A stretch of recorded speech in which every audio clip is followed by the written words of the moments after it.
Bienvenue dans l'hebdo de François, toujours en partenariat avec Beurre FM et Africa numéro 1 et toujours avec nos éditorialistes. Tout d'abord Francis Laloupeau d'Africa numéro 1, bonjour. Bonjour Jean-Marc. Et puis Nadir Djenad de Beurre FM, bonjour. Bonjour Jean-Marc. Du CNRS, directeur de recherche, notre ami Dominique Volton, que vous finissez par bien connaître à l'antenne. Ça va bien? Bonjour, ça va, merci. Et enfin, Éric Zemmour, journaliste au Figaro. Voilà, les présentations sont faites. Je vous donne tout de suite notre mail où vous pouvez nous envoyer vos remarques. hebdo@franco@rfo.fr, ça doit, oui, je vois s'afficher sur votre écran. hebdo@rfo.fr. Au sommaire de cette édition, bien sûr, le Tchad, les conséquences du Super Tuesday aux États-Unis, les parlementaires et le traité de Lisbonne, mais tout d'abord et avant tout, je voudrais qu'on parle du plan banlieue que vient de présenter le président Nicolas Sarkozy à l'Élysée. Alors, ce plan banlieue, on en avait déjà parlé un petit peu ici au travers de ce que Christine Boutin puis Fadela Amaret en avait dit. Aujourd'hui, ce qu'on voit, c'est que Nicolas Sarkozy a avancé quelques pistes, quelques mots. Il a parlé de contrats avec les jeunes, il a parlé de la guerre aux trafiquants, il a parlé de remettre le service public au centre. Mais en matière de chiffres, je n'en ai noté qu'un sur le plan budgétaire, 500 millions d'euros pour désenclaver les transports. Alors j'ai envie de demander à Nadir Djenad, est-ce qu'on assiste à la suite d'un plan Marshall qui était dans les projets, dans les cartons, qui a fait espérer peut-être les banlieues, à une montagne qui accouche d'une souris finalement? Mais il y a une déception, parce que effectivement Nicolas Sarkozy avait promis un plan Marshall et on est loin du compte. Je n'ai pas pris connaissance du détail des mesures, mais je pense que les associations qui sont dans les banlieues et qui travaillent au quotidien doivent être déçues actuellement. J'ai noté deux choses intéressantes. Tout d'abord, les internats pour les enfants issus des milieux défavorisés, les écoles de la deuxième chance, deux pistes intéressantes, il me semble. Mais sinon, sur le reste, c'est la déception. On est loin du plan Marshall, du plan Espoir, parce qu'il a été appelé comme cela. Vous avez parlé d'argent, c'est vrai, Nicolas Sarkozy a avancé un chiffre de 500 millions d'euros, mais les différentes politiques concernant la banlieue, c'est toujours la même chose. C'est-à-dire que les différents gouvernements, que ce soit de gauche ou de droite, pour régler la question des banlieues avancent de l'argent. Mais on ne règle pas les problèmes de fond. Il y a une absence. Cette fois, il y aura peut-être même pas d'argent, Nadir. Il y aura pas beaucoup, en tout cas. Oui, pas beaucoup, mais il n'y a pas de politique. Il y aura peut-être pas beaucoup d'argent, mais là, il n'y a pas du tout de politique pour donc régler les questions, les problèmes que vivent les habitants dans les banlieues. Alors, Éric Zemmour, quand le président de la République réaffirme un credo qu'il a déjà affirmé, à savoir j'assume, a-t-il dit, ce que j'ai dit et ce que j'ai fait à propos des quartiers populaires, en réaffirmant sa volonté de lutter contre les trafiquants et le trafic, en proposant 4000 policiers supplémentaires dans ces quartiers. Est-ce qu'on n'assiste pas finalement, au-delà des mesures du plan Marshall, à de nouveau un message à son propre électorat à la veille d'élections municipales? Écoutez, moi il me semble, j'ai écouté soigneusement l'intervention du président, et il me semble qu'il a essayé de tenir un discours équilibré. C'est-à-dire, d'une part, il faut que les délinquants tremblent et d'autre part, il faut aider ceux qui veulent s'en sortir. C'est une vieille thématique sarkozienne d'ailleurs, qu'il a remis au goût du jour et qui, si vous voulez, est minée des deux côtés. C'est-à-dire que la lutte contre la délinquance, ça fait 5 ans qu'il dit qu'il va régler ça, qu'il était ministre de l'Intérieur, qu'il devait régler la lutte contre les trafics, etc.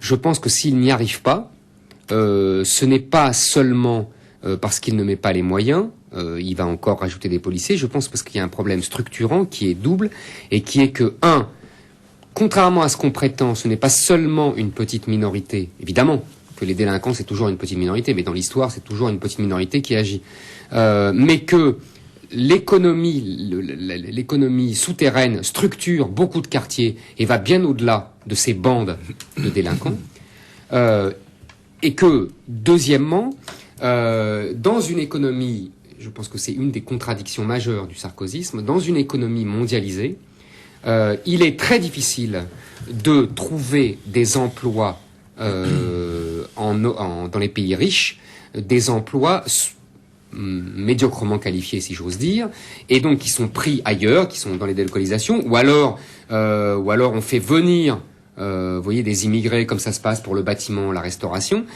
parce que en fait, il y a à peu près 400 000 emplois qui ne sont pas pourvus en France. restauration, bâtiments, etc. Et dans ces 400 000 emplois, on pourrait penser qu'ils iraient chercher justement ces jeunes des banlieues qui sont à 40 ou 50% au chômage. En fait, il n'y a pas rencontre parce que les employeurs n'en veulent pas, ils préfèrent les immigrés de l'extérieur, et que moins ils cher disent et plus docile. moins cher et meilleurs travailleurs, parce que les patrons disent ces jeunes-là sont inemployables. Et d'ailleurs, c'est très intéressant parce que Sarkozy, dans son plan, c'est d'ailleurs un moment intéressant du discours de Sarkozy, il prévoit non pas de les mettre en entreprise, il prévoit de les mettre en centre de formation qui leur réapprendra les codes Ce qu'il appelle le contrat d'autonomie. Exactement, les codes du travail. Donc il y a un vrai problème là, majeur. Donc des deux côtés de sa balance, il y a des handicaps très très puissants. Sérieux, vous semblez pas bien croire aux chances de ce plan, de ce énième plan. Dominique Volton. Il y a trois choses. La première, c'est qu'il faudrait que, là, sur les banlieues, il faut de la modestie. C'est-à-dire que il n'est pas le premier, ni le dernier à s'occuper des banlieues. Donc je crois qu'il faut pas arriver comme Zorro en disant je vais résoudre le problème.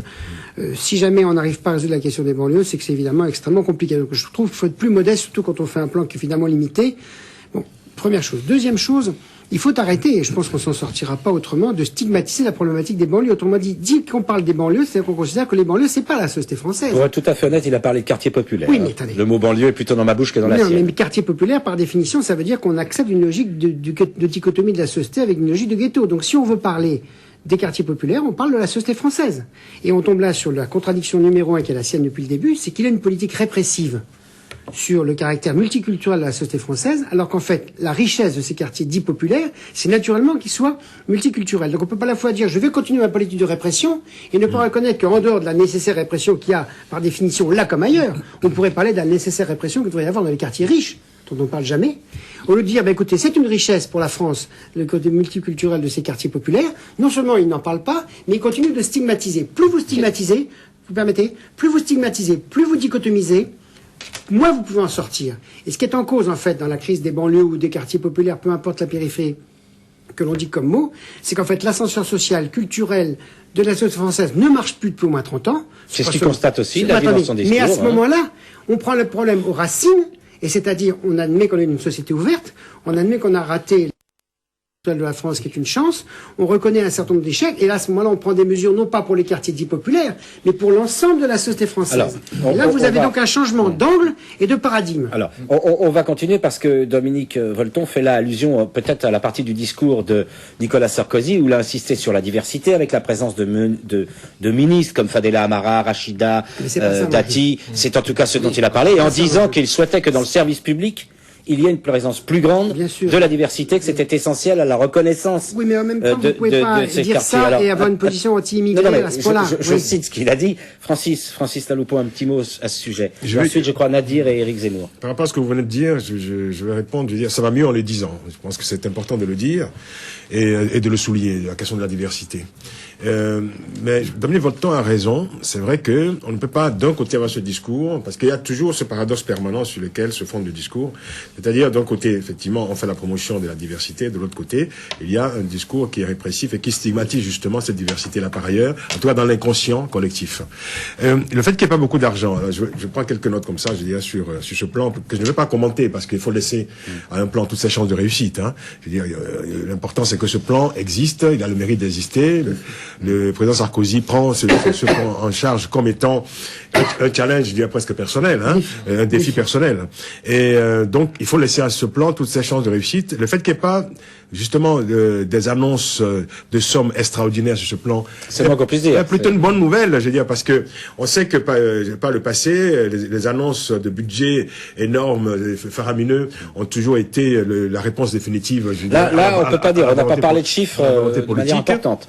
C'est pas le cas, donc peut-être qu'on a compris que il faut davantage une volonté politique, il faut aussi un discours, il faut un accompagnement, je dirais, et notamment, c'est vrai qu'on ne réussit pas un plan avec seulement de l'argent, on ne réussit pas aussi, c'est important, un plan pour les quartiers populaires avec le tout sécuritaire. Or, il y a ce climat un peu comme ça en toile de fond, du tout sécuritaire. Écoute, moi je m'inquiète beaucoup parce que au quotidien, poser la question aux jeunes notamment qui habitent dans ces quartiers populaires, il y a par exemple une éducation extraordinaire à faire et à refaire des agents de la police, ce qu'on appelle la BAC, c'est ça. Hein. Et il y a des gens dans cette police qui se croient aujourd'hui autorisés à avoir des comportements absolument inadmissibles, extrêmement choquants. Je pourrais vous citer quelques commissariats, je veux dire, de la banlieue, parce que j'ai reçu, je veux dire, des informations et des plaintes de certains agents, parce que ils ont peut-être une interprétation absolument personnelle du discours du pouvoir, notamment sur la question des du chiffre à réaliser, sur la question des performances de chiffres à réaliser. Donc il y a un harcèlement systématique des jeunes notamment qui amène, à cette tension soutenue permanente qui aujourd'hui fait beaucoup de mal. Je veux dire, vous dites, si je comprends bien, Francis, vous dites qu'il y a un double discours. On va intégrer ceux qui volent et qui se lèvent tôt, etc. Mais en fait, dans la réalité, il y a une pression sur les plus jeunes dans ces cités. Je pense qu'il faut que la volonté politique qui est affichée soit accompagnée d'un discours permanent, d'abord de décrispation.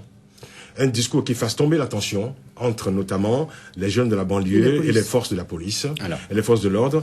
Qu'il y ait aussi un discours qui justement désenclave, je dirais, ces endroits-là, ne mette plus cette frontière, je veux dire, entre ces quartiers populaires et le reste de la nation, le reste de la population. Je pense que c'est un climat à créer. Il est de responsabilité de l'homme politique, du politique en tout cas, de créer ce climat-là. Et parce qu'il le peut, il devrait le faire. Alors, Francis, mais Nadir, un climat, ça suffit ou il faut peut-être quand même des moyens, quoi. On s'attendait, ou au moins un certain nombre de gens s'attendaient à il faut plus. des moyens, mais je suis désolé, je n'arrive pas à voir aussi l'existence d'une politique claire vis-à-vis des banlieues depuis 30 ans. Le premier plan banlieue est arrivé avec Raymond Barre, à plus de 30 ans. Il y a eu différents plans banlieue, mais on le voit aujourd'hui, il y a de nombreuses... Les populations qui vivent dans les banlieues rencontrent de nombreuses difficultés, à la fois sur le plan de l'emploi, du logement, des discriminations, des transports. Il y a une absence de politique claire et plusieurs organismes très sérieux, par exemple le Conseil national des villes avait tiré la sonnette d'alarme le mois dernier en disant que l'État s'est désengagé des banlieues bien avant même la crise des banlieues. Est-ce que vous savez qu'il existe par exemple un Conseil interministériel des villes? Il existe depuis longtemps. Il a été réuni que 2 fois, en 1997 et en 2002. Sous Lionel Jospin. Il n'a jamais été réuni sous Jean-Pierre Raffarin. Donc, d'accord, il y a des annonces, on dit des belles choses. Qu'y a-t-il sous l'annonce, quoi? Parce que là par exemple, Nicolas Sarkozy et Éric Zemmour, c'est à vous que je voulais passer la parole, Nicolas Sarkozy a indiqué 4000 policiers supplémentaires, la remise en place des GIR, vous savez, des groupes d'intervention régionaux, il a annoncé la présence d'un représentant de l'État dans chaque quartier populaire. En même temps, concrètement, comment ça peut se passer, je ne sais pas. Il manque les chars d'assaut. Oui, mais la première responsabilité de l'État, c'est l'ordre. Tant qu'il n'y a à n'importe quelle condition. Pas à n'importe quelle condition. À n'importe quelle condition. Jamais. D'abord, on va laisser finir avec Zemmour. Je vous ai pas interrompu, moi. Surtout dans un pays démocratique. Je vous ai pas interrompu. David Walton, on va poser la question autrement. Vous considérez qu'actuellement, dans les cités, dans les quartiers populaires, il n'y a pas d'ordre? Non. L'ordre est c'est pas ce qu'il faut. l'ordre est celui des bandes, bien souvent, et non pas l'ordre de la police. Mais je sais pas. J'aimerais bien pouvoir finir mon raisonnement. D'ailleurs, exactement le contraire. Hein. Mais oui, mais évidemment. Parce que Nicolas Sarkozy dit quelque chose, c'est la vérité. Deuxièmement, On peut manifester une émotion quand même. J'essaie simplement d'informer, s'il vous plaît. S'il vous plaît. On va pas commencer. Je peux comprendre des désaccords, je peux comprendre des passions. On va passer la parole à chacun. On va demander à Éric Zemmour de terminer. Deuxièmement, on va passer la parole ensuite à Dominique Walton. Je ne vais pas recommencer ce que j'ai dit tout à l'heure, c'est-à-dire que je pense que la contradiction majeure du sarkozysme, c'est ça, c'est le besoin d'ordre exprimé par les quartiers populaires et par les habitants de ces quartiers, et la mondialisation libérale et l'Europe qui crée du désordre pour créer de la richesse, et qui crée donc un lumpenprolétariat qui nous a. Ça, c'est une vue globale. Ça, c'est une vue globale. Deuxièmement, concrètement, sur le plan qui vous est il n'y a proposé, pas d'argent dans les caisses, a dit Sarkozy il y a un mois. Il eût été très choquant pour la population française qu'il en trouva pour les banlieues. Je pense que le pays ne l'aurait pas accepté. Donc vous dites qu'en fait, ce plan n'est pas finançable. Exactement. Et donc il a eu les 500 millions, c'est pris en plus sur le plan Borloo pour les transports. Pour les transports. Bon. Troisièmement, je voudrais réagir à ce que j'ai entendu tout à l'heure. Quand Sarkozy, je ne vois pas la contradiction, pardonnez-moi, entre dire on va aider ceux qui veulent s'en sortir et tenir un discours répressif non seulement contre la délinquance et le trafic, j'ose espérer que ici tout le monde est d'accord avec ça, mais aussi réprimer les pratiques illégales et qui sont étrangère Il n'y a pas que à ça, nos hein, codes pas que ça. culturels. Sarkozy a parlé de la polygamie, de l'excision, de... C'est exact. C'est en ce sens-là où je ne suis pas d'accord d'accord avec Volton. Moi, je pense que le multiculturel n'est pas une chance pour la France. Le multiethnique, c'est différent. Alors, Il y a un code comprend. culturel français et j'en ai assez qu'on confonde le multiethnique avec le multiculturel. il y en a qui Ce en ont- n'est pas la même permettre chose. d'intervenir. Il y a S'il vous une plaît. culture française. Il est tout aussi insupportable Non, de attendez, confondre les Francis. épiphénomènes également avec quand même, je dirais, Francis, le mode de je vie général vais des me gens. permettre d'intervenir. Je vais me permettre d'intervenir, même si je laisse la Parler de parole aux autres. polygamie, etc. Et les mariages forcés, c'est pas un Francis, Éric Zemmour. épiphénomène. c'est Non, parce qu'ils non, sont Les mariages arrangés, s'il vous ça, plaît. c'est pas un épiphénomène. S'il vous plaît, structure, la Moi, j'aimerais je veux bien qu'on la ait pas. polygamie, c'est Je un pense pas vous épiphénomène. connaissez beaucoup la réalité Francis, sociologique. Dominique, je veux Éric, bien. s'il vous plaît, Pas du tout. s'il vous plaît, Je veux s'il bien, vous plaît. Francis. Faire peur Je comme ça, souhaiterais c'est qu'on ne inadmissible. recommence Je veux bien. pas semaine après semaine à avoir les mêmes arguments sur le même débat, qui est un débat d'ordre ne peut général. pas être Ces raciste. arguments, nous On les ne connaissons. peut pas être En raciste. revanche, s'il vous plaît, On ne peut en pas revanche, faire peur. personne ne répond à la question d'actualité qui est posée. c'est Nous, important. nous savons tous que Éric Zemmour a une position sur certains points, que Dominique Volton a une autre, que Francis Laloupin en a une autre. Les téléspectateurs, à force de nous Mais regarder, quelle j'espère question qu'il vient Je crois que j'ai nous répondu. voir. Il faudrait- Mais sur l'actualité Mais du plan, Mais je viens de répondre. non, il semble bien que Éric Zemmour considère que ce plan n'existe pas vraiment et est Et qu'il ne inapplicable parce qu'il devait manque pas d'argent.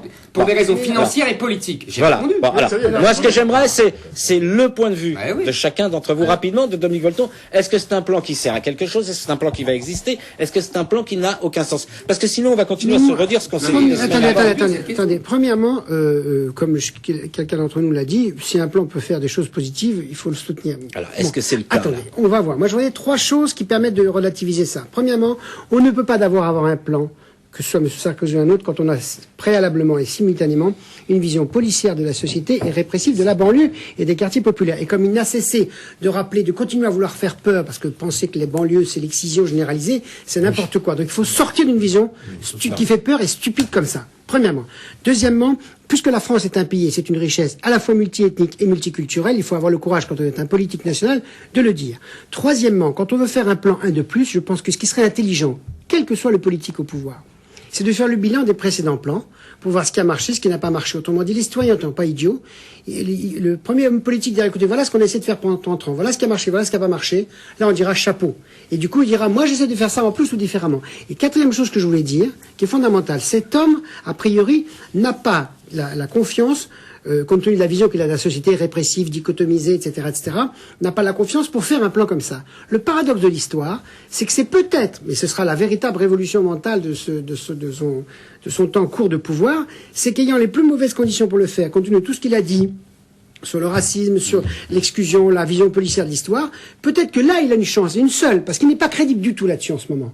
Donc j'ai envie de lui dire en conseil de communication politique, vous êtes le plus mal placé pour faire la paix sociale et pour faire la promotion, mais plutôt que vous êtes le plus mal placé, peut-être que vous avez une chance à saisir. Mais il faut la saisir tout de suite. Parce que là, dans 2 ans, c'est fini. Bon, alors, Nadir, pour conclure, parce je me qu'on pose a des déjà questions. beaucoup dépassé sur ce thème. Moi, hein. je me pose des questions concernant où sont les mesures annoncées par Fadela Amara, secrétaire quand même d'État à la politique Ça, de c'est la le ville, cafouillage, oui. qui a quand même travaillé en C'est le amont cafouillage. justement pour l'élaboration de ce plan. J'ai l'impression que toutes ces mesures, tout le fruit du Pas sur la dialogue, moulinette voilà. du non-budget, Oui, si j'ose tout dire. le fruit du dialogue entamé par Fadela Amara dans les quartiers depuis plusieurs mois.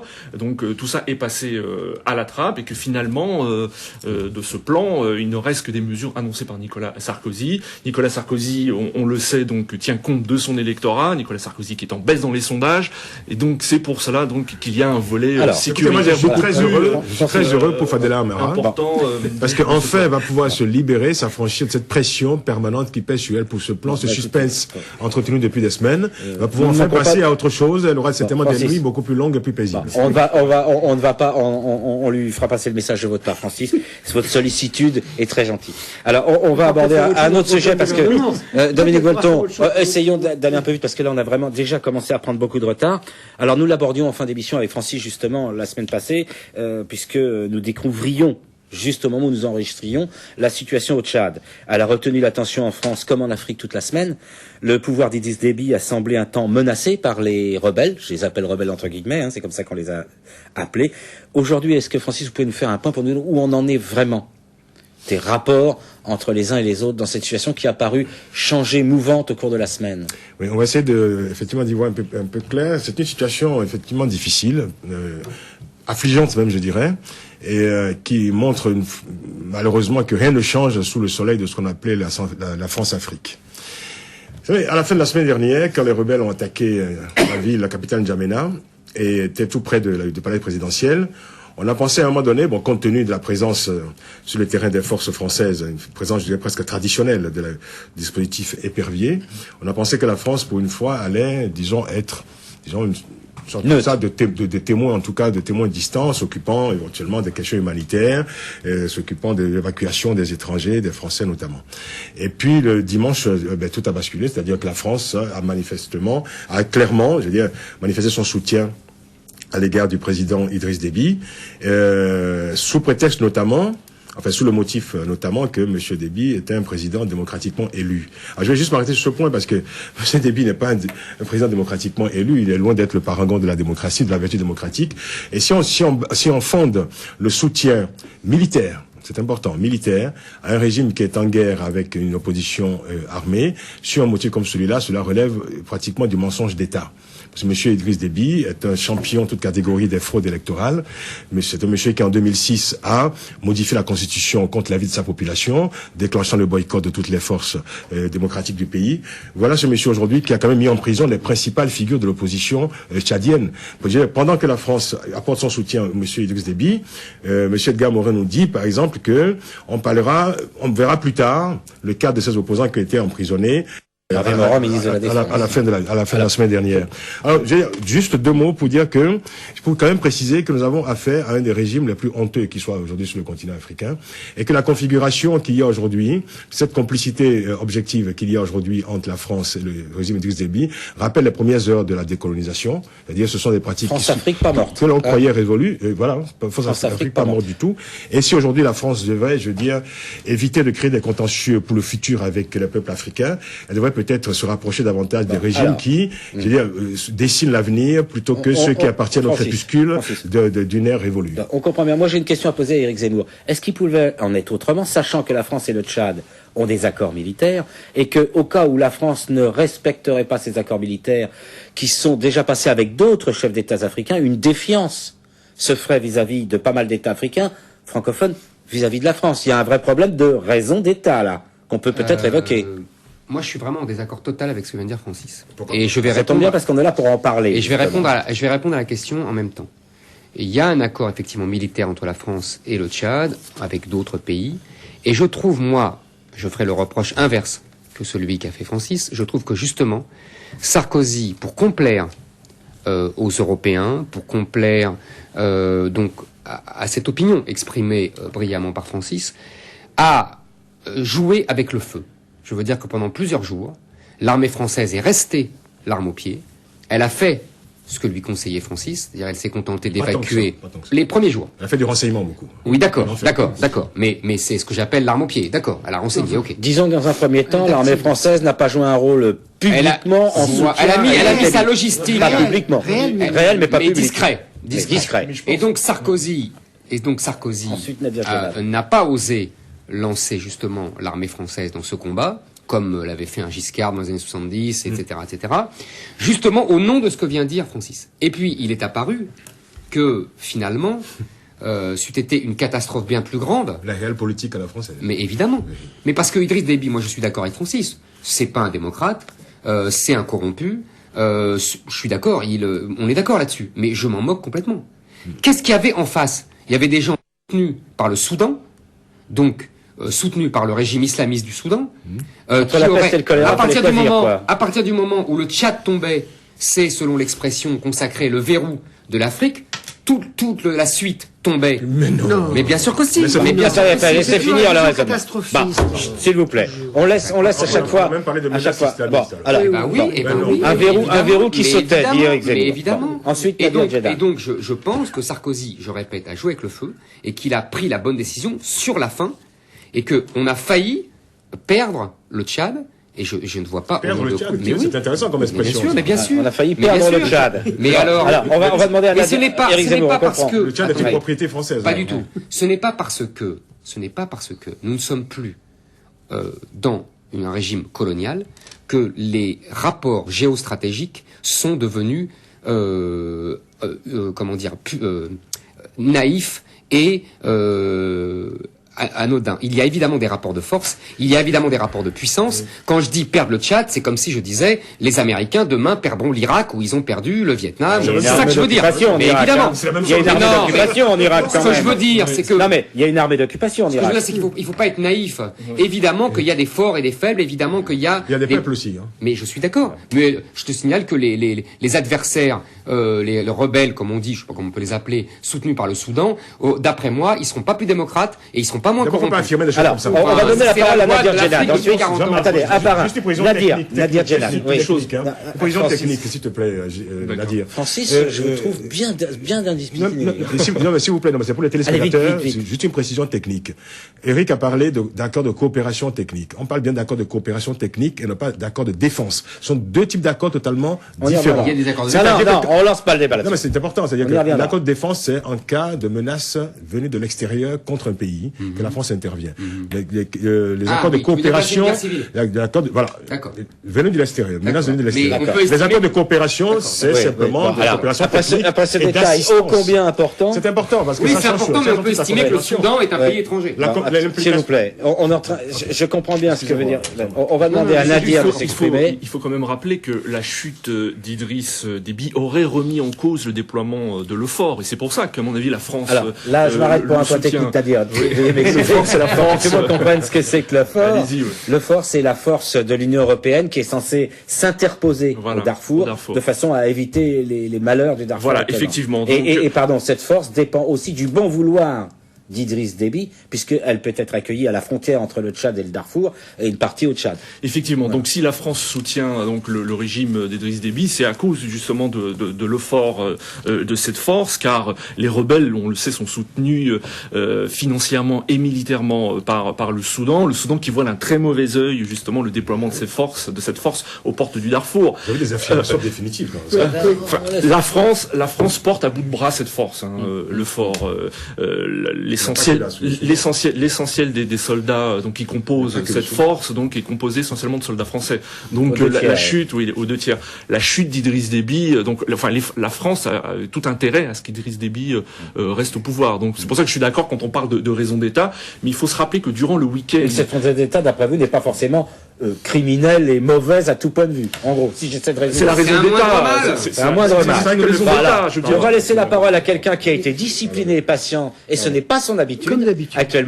Dominique Volton. Comme d'habitude, sauf quand il y a... allez, perdons pas de temps. Je voulais juste ajouter que quand même que la France a tardé à réagir. Ah oui. Donc elle attendait de voir justement quel était l'état des rapports pour dire que cette fois avant de se positionner franchement derrière Idriss Déby. On sera tous d'accord, je crois, pour dire que cette fois la France n'est pas intervenue d'une façon péremptoire comme elle avait pu le faire jusqu'ici. Dominique Volton. Premièrement, il faut rappeler de ne pas être naïf dans les rapports internationaux, ça c'est clair. Mais quand même, je dis attention aux visions. Qu'est-ce que vous voulez dire par là? C'est-à-dire que par définition, quand il y a des conflits comme ça, il ne faut pas s'imaginer que c'est les bons et les mauvais. Mais ne pas être naïf, ça ne veut pas dire être simpliste. Et c'est ça que je voulais dire. C'est-à-dire de même que pour la France, par exemple, ou pour la Grande-Bretagne, je suis en désaccord sur les visions qui s'imaginent que l'identité nationale est menacée par des groupes arabisants et compagnie, ou l'islam qui serait derrière en train de tout déstructurer et de tout subvertir avec une vision qui fait peur et qui justifie après toutes les politiques sécuritaires les pires. De même, je suis totalement hostile pour l'Afrique subsaharienne et comme d'autres endroits du monde, pour des visions qui arrivent en ne comprenant rien au contexte sociopolitique historique et qui plaquent des schémas où l'islam est menaçant et la Soudan va prendre la main. Artung. Attention, la moindre des choses, si on veut respecter des réalités sociopolitiques qu'on ne connaît pas, c'est de ne pas plaquer nos petites peurs. Bon, alors qui est quelque part sur l'Afrique subsaharienne? On a dit que les rebelles avaient été armés en partie par les Soudanais. Attendez, si vous reprenez sur 50 ans d'histoire internationale, le nombre de discours faux qui ont été dits par l'ensemble des gouvernements ou des médias pour expliquer des réalités historiques qu'ils ne connaissaient pas, mais comme ça simplifie et que ça fait de la dichotomie les bons et les mauvais, aujourd'hui c'est musulman, avant c'était les communistes. c'est fou. C'est une histoire de la bêtise humaine. Donc la première chose qu'on peut faire aujourd'hui dans la mondialisation, on n'est plus en 1970 et 1980, on ne peut plus s'autoriser à dire heureusement que la France ou le Tchad a réagi contre une mainmise islamiste symbolisée par le Soudan. C'est caricatural. Je ne dis pas qu'il n'y a pas de risque. Je dis la moindre des choses, c'est d'avoir de l'honnêteté intellectuelle et d'avoir des raisonnements un tout petit peu plus complexes. C'est un régime islamiste déjà. Bien sûr. Et donc, par conséquent, qu'il y ait un problème de fond, qui est la perte de crédibilité de la France sur l'ensemble de la tranche subsaharienne, ça c'est vrai. Et c'est pas seulement la politique française qui est en cause, c'est des problèmes plus généraux. Que le Tchad soit un verrou, bien sûr, qu'on ne doit pas y être naïf, bien sûr, qu'on doit faire attention, bien sûr, mais à condition de ne pas avoir une vision caricaturale. C'est la seule chose que je voulais dire. Et j'ajoute que si la France se retrouve dans une position, hélas, très souvent défensive, qui à mon avis n'est pas à se justifier toujours, c'est parce que la France n'a pas été capable depuis 20 ans, et c'est bien dommage, de réfléchir suffisamment à la politique Victime de sa réputation, finalement. Victime de sa réputation. Plus, alors, je dirais d'un mot, si vous voulez, il y a moins de stratégie post-coloniale de la France qu'il n'y a de stratégie qu'on lui prête d'avoir une vision post-coloniale qu'elle n'a même plus. Et la tragédie de la politique extérieure de la France, c'est pas seulement sur l'Afrique. On prête qu'aux riches, dit-on. Oui, mais c'est pas aux riches. C'est par du, comment dirais-je, c'est un manque d'intelligence, un manque de culture. Nous avons à redéfinir nos rapports avec l'Afrique, avec le Proche-Orient et le Moyen-Orient. Tout ne se réduit pas à l'espèce de guerre des civilisations ou à la guerre contre l'islam. Mais c'est important parce que la bande subsaharienne, qui va de la Mauritanie jusqu'au Soudan, il s'y joue beaucoup de choses, pas seulement des rapports de force entre la France et l'Afrique, mais aussi dans la culture mondiale. Donc nous, les Français, nous avons, puisque ce sont des pays francophones, je finis là-dessus, puisque ce sont des pays francophones, nous avons une responsabilité particulière pour sortir des visions caricaturales. Alors, sinon, nous serions nous-mêmes des fossoyeurs. On l'a bien compris. Francis Taloupo, le président Idriss Déby a annoncé qu'il envisageait la grâce des hommes et des femmes de l'Arche de Zoé. Alors, c'est quoi? C'est un remerciement, du chantage? Comment vous interprétez ça? Ou une décision, après tout, humanitaire? Écoutez, c'est tout aussi pénible de constater ça ressemble à une sorte de deal comme ça. Un troc. Mais sordide, absolument sordide. Dont personne ne sortira bénéficiaire sauf les familles. Où on voit se mélanger, en fait, finalement, ce que Nadir appelle la raison d'État et un délit de justice, finalement. C'est-à-dire que toute cette opération de l'Arche de Zoé se réduit à une parodie de justice. On aura rarement vu des gens condamnés à 8 ans de prison être libérés aussi vite, en moins d'un mois, quoi. C'est quand même extraordinaire. Et d'ailleurs, c'est même un peu triste pour ces membres de l'Arche de Zoé, qui sont des parfaits délinquants, qui se retrouveront peut-être... Pas tous de la même manière. Pas tous de la même manière, mais toi, la justice est passée. Vous êtes impitoyable, là. Oui, enfin, la justice, elle se trompe des fois, la justice. La justice est passée. Donc, je respecte la décision de la justice, quand même. Donc, je veux dire, la justice a sanctionné une forme de délinquance. C'est évident. Moi, je suis d'accord avec Francis. Mais laissez-moi terminer. Laissez terminer, Francis, surtout quand on est d'accord avec lui. Autant le laisser terminer. Ah oui, Ensuite, Nadir terminera sur ce point.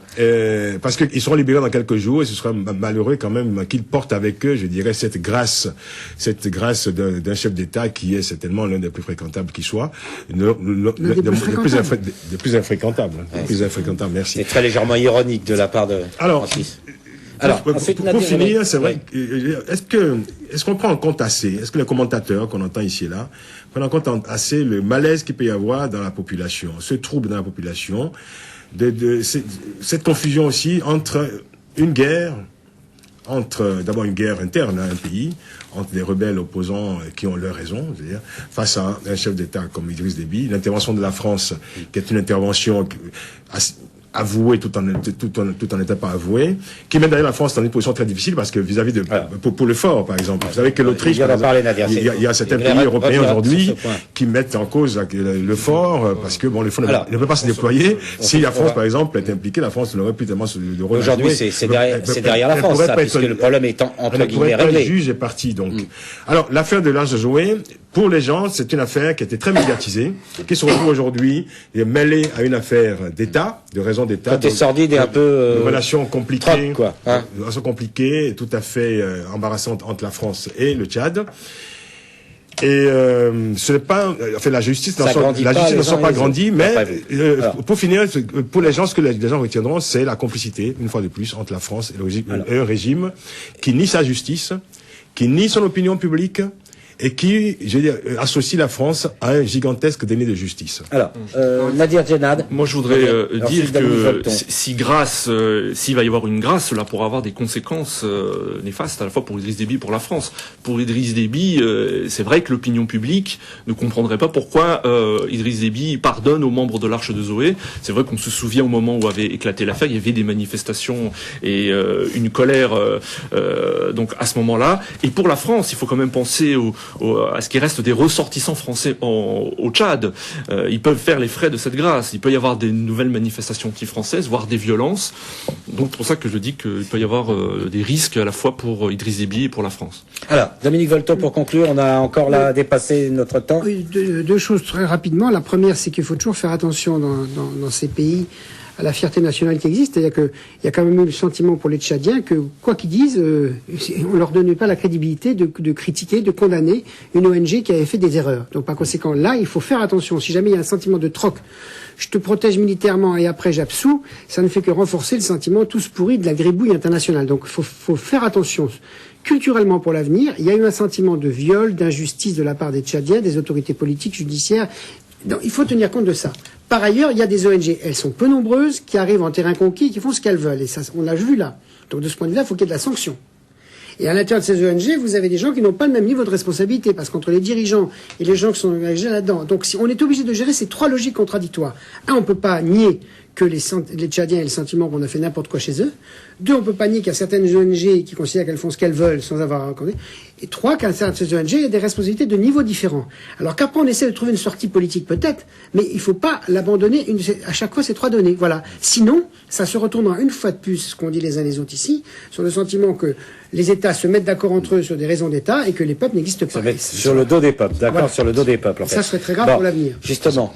We the People, c'est en tout cas comme ça que commence la Constitution américaine, et le Super Tuesday a eu lieu, et il a donné un certain nombre de résultats. Hillary Clinton, que l'on donnait chez les commentateurs plutôt perdante, a d'une courte tête réussi à dépasser Barack Obama. Elle a surtout un avantage psychologique, c'est qu'elle a gardé la Californie, qui est qui est l'État le plus peuplé des États-Unis, et qu'elle est donc une longueur d'avance sur Barack Obama. Alors, moi j'ai un peu envie de poser la question, les démocrates restent donc dans l'incertitude, le Super Tuesday n'a rien réglé, Nadir Djenad. Est-ce que c'est une situation qui va être de plus en plus difficile pour le camp démocrate, ou au contraire le laisser sur le devant de la scène? Alors, ce qu'on peut dire en tout cas, c'est que le suspense reste entier pour les démocrates. À l'heure actuelle, il est impossible de départager Barack Obama et Hillary Clinton, mais je suis pas tout à fait d'accord avec votre présentation en disant que Hillary Clinton devance Barack Obama. Un nombre de délégués. Oui, mais c'est pas aussi simple que ça. Mais moi, j'ai le sentiment que Barack Obama est lancé dans une sorte d'élan, un souffle. Donc, il revendique le changement. Ça, on l'a dit. Plus il fait campagne, plus il arrive à convaincre les électeurs. Ça c'est important, donc il a gagné plus d'États. Il est sur une dynamique, comme on dit. Il est sur une dynamique. Il a gagné plus d'États qu'Hillary Clinton. Il en a remporté 13, alors qu'Hillary Clinton 8. De plus, il y a un élément important dans une campagne électorale, l'argent. On sait que les caisses de sa campagne donc sont pleines. Il a récolté plus de 30 millions de dollars en janvier, alors qu'Hillary Clinton en a remporté une dizaine. Mais bon, Hillary Clinton, on le sait, dispose de fonds personnels importants. L'avantage d'Hillary Clinton, vous l'avez évoqué, concerne les délégués. C'est vrai qu'Hillary Clinton donc a un avantage sur Barack Obama, parce qu'on sait que ce sont les délégués qui votent l'investiture démocrate. Alors, j'aimerais bien moi poser un peu une question à Éric Zemmour. Est-ce qu'on n'assiste pas à quelque chose qui pourrait gêner le camp démocrate, parce que petit à petit les commentateurs et les commentaires arrivent à une conclusion qui est de dire bon Hillary Clinton, c'est les plus démunis, c'est les femmes.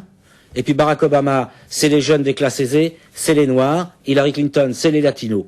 C'est-à-dire une espèce de réduction à un vote communautaire. Est-ce que c'est pas un danger de cette campagne qui dure?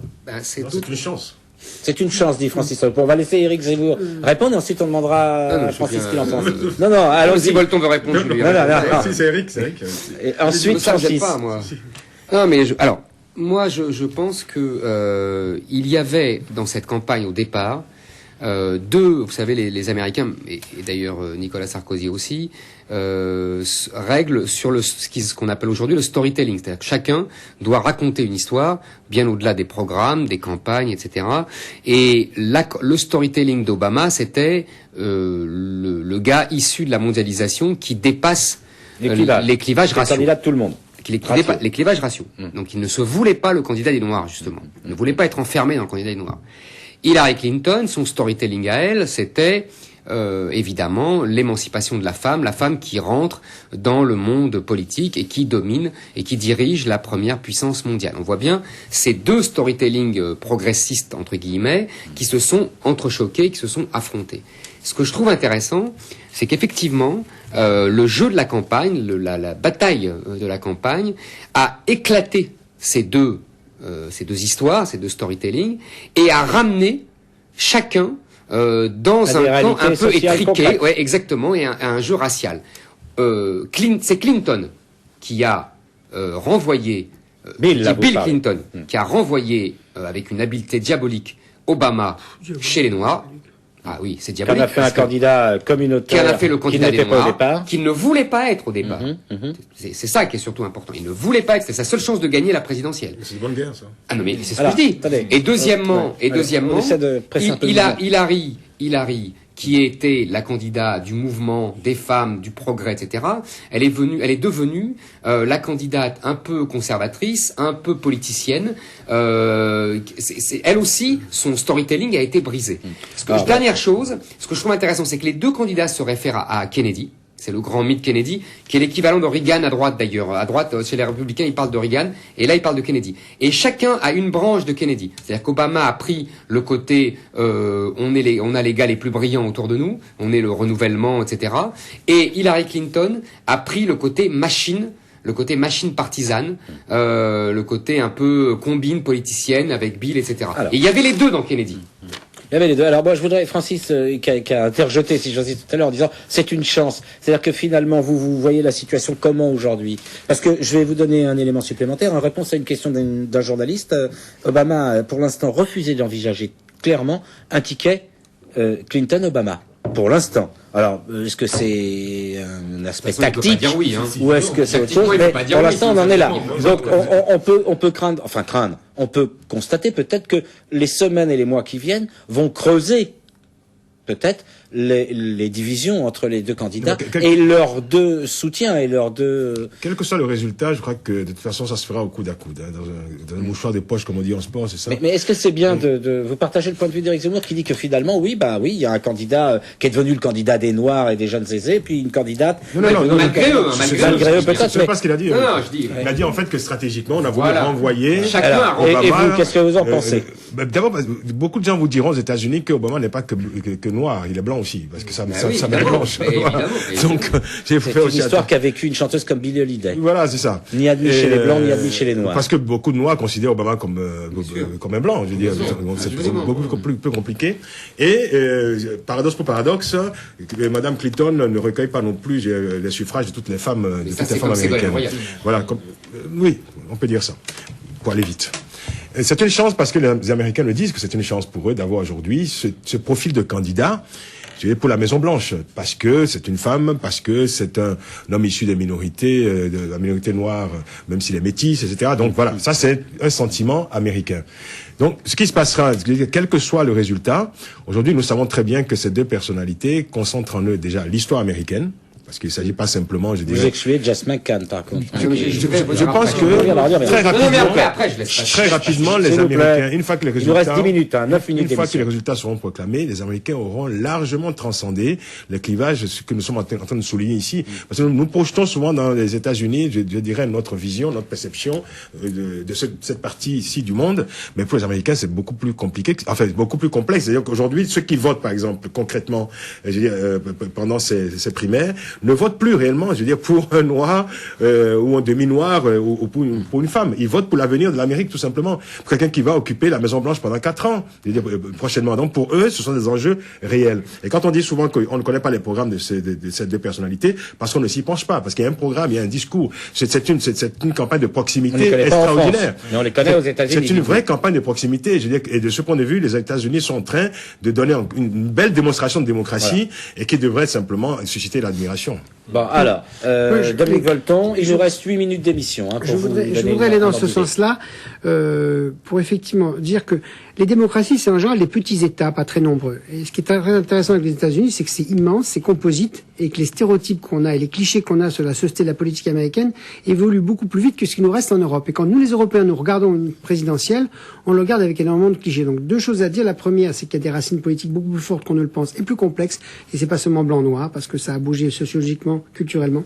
Deuxièmement, que la complexité du système politique américain, je ne parle pas du système institutionnel, mais de la société, nous obligerait, je trouve, à avoir beaucoup plus de curiosité intellectuelle sur ce qui se passe là-bas. Et on l'a pas. Et c'est en ça qu'on est, de même que je dis pour comprendre l'Asie et l'Afrique, on projette nos stéréotypes et c'est catastrophique. Là, pour comprendre la situation politique qui a sacrément changé en 20 ans aux États-Unis, on continue de projeter, nous les Européens, nos stéréotypes. Et le décalage culturel, pour le dire autrement, on reproche à juste titre aux Américains d'avoir une vision caricaturale de la France. Eh bien, nous avons exactement la même vision caricaturale. Mais quel rapport avec Barack Obama et Hillary Clinton, alors? Excusez-moi, il me faut 20 secondes pour y arriver. Merci. Moi, de vos 20 secondes.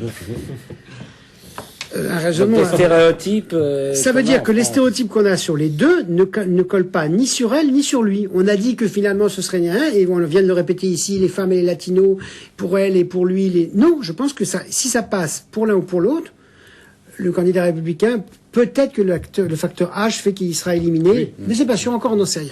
Mais supposons qu'il soit éliminé. Parce qu'on parle pas de lui. Vous dites que ces apparentes divisions se gommeront quand le candidat il y aura, voilà. Et si nous voulons vraiment comprendre la structuration de l'espace politique américain, nous devons sortir de nos stéréotypes qu'on a tranquillement tricotés sur l'un et sur l'autre. Donc je ne sais pas lequel va l'emporter, mais j'ai que quel que soit celui qui l'emportera, ça nous obligera à avoir un peu plus de modestie intellectuelle et de faire un investissement intellectuel pour d'abord comprendre les programmes, comprendre comment la campagne politique s'est faite en communication politique et sortir une vision un peu naïve et simple telle que nous l'avons eu dans la manière de percevoir l'un et l'autre. Autrement dit, une petite claque.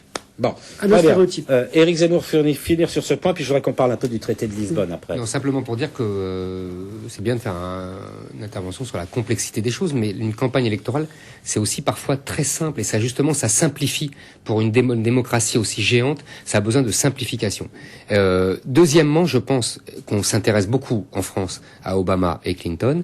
Je pense qu'il y a de fortes chances que les républicains restent cependant favoris de cette élection, tout simplement parce que les fondamentaux sociologiques, culturels, économiques et idéologiques de l'Amérique profonde, pas les deux parenthèses Est et Ouest, d'après moi, je peux me tromper, mais d'après moi, n'ont pas changé radicalement et que la révolution néoconservatrice continue de produire ses effets et continuera. Ce qui veut dire que... Alors, Nadir Djenad voulait dire un mot. Oui, pour aller dans le sens, je voulais dire que c'est vrai qu'en cas de match Barack Obama, John McCain pourrait sortir vainqueur, car il faut pas oublier que l'Amérique doute depuis les attentats du 11 septembre 2001. Le succès d'Obama dans le camp démocrate signifie pas forcément un succès dans les élections générales. Exactement. L'Amérique elle doute depuis les attentats du 11 septembre 2001. L'année 2008 ne semble pas se présenter sous de bons augures, à la fois sur le plan économique, il y a une grave crise économique aux États-Unis, il y a un leadership contesté et il y a l'enlisement en Irak. Je ne suis pas sûr que la volonté de changement incarnée par Obama va réussir à séduire les électeurs. En revanche, John McCain lui rassure. Donc tout reste très ouvert. Effectivement, on aura l'occasion d'en discuter, puisque on saura à peu près au mois de juin, on aura de nouveaux États qui vont se prononcer, on aura un peu une meilleure idée des candidats. Voilà. Je voudrais qu'avant de terminer cette émission, il nous reste un peu de temps, mais on en a déjà parlé, mais je voudrais qu'on revienne parce que le traité de Lisbonne vient d'être adopté par les parlementaires, les sénateurs viennent de voter. Alors finalement, le vote des Français a été gommé, effacé, si l'on peut dire, par les parlements. Est-ce que la démocratie et l'Union européenne en sortent renforcées, Dominique Volton? Écoutez, il y a deux hypothèses, et c'est l'avenir qui va nous dire laquelle. La première hypothèse, il fallait désenclaver, désembourber, et après tout, ça allait plus vite par les parlements. On a fait un traité qui ressemble un peu au précédent, on fonce, et on relance la construction politique européenne. Deuxième thèse, une partie des États avaient dit non. On reprend quasiment la même copie, on la fait pas passer par le suffrage universel, les peuples ne l'oublieront pas et le feront payer à la première occasion. Et on va voir laquelle des deux hypothèses est bonne. Ça, on peut dire que c'est un résumé. Éric Zemmour, non, mais je vous laisse bouche bée là. Non, je suis d'accord. Il a raison. Moi, je suis d'accord. Il a raison. C'est les deux possibilités. Moi, je suis plus subjectif que lui. Sa position. Non, mais enfin, tout le monde semble le résumé. Le résumé est très bien. Bon, je pense que c'est le retour à la méthode européenne classique. Bon, alors on va aller plus loin. Il y a un parti politique qui s'est entre guillemets illustré et qui s'est déchiré sur cette question. C'est le Parti socialiste. Il est apparu divisé, hésitant sur le dossier. Est-ce que, d'après vous, le vote du Parlement va mettre un point final aux polémiques internes sur ce sujet, Eric? Non. On demande à Eric, ensuite on passera par la Francis. Je pense que, alors là, je vais vous dire, je pense que l'Europe va finir par tuer le Parti socialiste. Je pense qu'il ne s'en sortira pas. Je pense que l'Europe... Pas que le Parti socialiste qui soit tué. Absolument. Alors, D'accord. Mais pourquoi le Parti socialiste? Il nous reste 3-4 minutes d'émission. Très vite, parce que j'ai déjà expliqué ça. Je pense que l'Europe, en tant que agent, en tant que cheval de Troie de la mondialisation, tue la social-démocratie, qui est un compromis entre le patronat et les syndicats et les travailleurs. Le patronat n'a plus besoin de ce compromis-là. Donc il oblige les partis socialistes à devenir des sociolibéraux. C'est l'exemple italien. Et dans ce cas-là, ça pousse inéluctablement, même si aujourd'hui les Français retardent ce moment-là, à la scission à l'allemande. Je pense que c'est ça. Donc vous voyez l'éclatement du Parti socialiste dans les mois ou les années qui viennent. Normal. En tout cas, c'est la logique. C'est la logique. Alors, il nous reste 2 minutes d'émission. Ça fait 40 secondes chacun, Francis, si j'ose dire. C'est qui est davantage un postulat d'Éric Zemmour, et je le respecte. Je veux dire, c'est une perception des choses. Mais c'est pas votre avis, Francis. Vous pensez que le Parti socialiste ne va pas exploser dans les semaines ou mois qui viennent? D'abord, je veux dire simplement que le pire n'est jamais sûr. Donc, je veux dire, il n'est pas dit que le Parti socialiste meurt comme ça. En tout cas, le Parti socialiste a déjà beaucoup de difficultés. Mais il faut peut-être, aujourd'hui, pour faire avancer notre débat, on a déjà dit ici, on a parlé beaucoup des difficultés du Parti socialiste, mais il faut aussi tenir compte de tous ces gens qui votent pour le Parti socialiste, de cette population, de ces électeurs du Parti socialiste qui aujourd'hui parlent entre eux, sont peut-être eux, en dehors des états-majors du PS, en train de réinventer le Parti socialiste. Il faut tenir compte de cette énergie créatrice qui va certainement remonter vers le haut et, je veux dire, relancer, une offre politique qui tiendra compte des contradictions dont vous parlez. Dominique Volton, mais très vite. Je vais être quelque chose de positif. Très peu de temps. Premièrement, les contradictions que traverse le Parti socialiste, elles traversent pas seulement le Parti socialiste. C'est tout à fait normal que sur la construction politique de l'Europe, il y ait des conflits. Et moi, je ne suis pas choqué. Hélas, même si politiquement. Il y en a plus au PS qu'à l'UMP, par exemple. Bon, écoutez, il suffit de soulever le capot de l'UMP pour savoir qu'elle est même.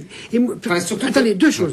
Un, que ce soit à l'UMP ou au Parti socialiste, pour moi, c'est pas grave. C'est tout à fait normal qu'il y ait des cafouillages, des erreurs, des échecs, parce que c'est des enjeux politiques fondamentaux. Et donc, par conséquent, je ne fais pas partie du tout de ceux qui disent, mais c'est incroyable, les socialistes ne sont pas capables d'avoir une vue claire. Non, parce que c'est très complexe. Que ce soit l'UMP ou le Parti socialiste, et qu'il y ait des crises à l'occasion de l'Europe, why not? Mieux vaut que ça débatte et que ça s'engueule, et qu'ensuite une vision politique, plutôt que, première chose. Et deuxième chose, je pense qu'un vieux parti politique comme le Parti socialiste, je pourrais dire la même chose pour la droite. Je ne suis pas du tout pessimiste, je pense que l'histoire produit des contradictions. C'est tout à fait normal que les vieilles forces politiques patinent là-dessus et elles trouveront une solution. Et si après tout, dans des démocraties, il n'y a pas 1 an ou 2 ans de crise pour aborder la question politique de l'Europe, alors à ce moment-là, c'est pas la peine qu'il y ait des démocraties. Alors, Nadir Djenad, pour le mot de la fin, il nous reste 40 secondes d'émission. 40 secondes, l'essentiel a été dit. Pour moi, il est essentiel que l'Europe soit relancée, que la construction européenne soit relancée. Donc, il était important que ce traité soit ratifié, dont surtout la France était à l'origine de ce mini-traité. C'était un petit jour pour la démocratie, quand même. Donc tant pis pour le peuple. Non, mieux vaut un petit et puis jour. surtout, je suis pas sûr que le peuple était lésé, parce que bon, les députés sont quand même représentants du peuple. Voilà. Et démocratiquement élus. Voilà. Partout en Europe. Enfin, il y a un parallélisme des formes. Je rappellerai. Dans un état de droit dont on se gargarise, il y a un parallélisme des formes.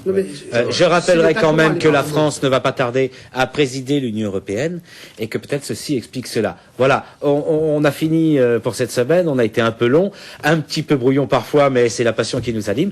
On espère vous retrouver la semaine prochaine, même heure, même lieu.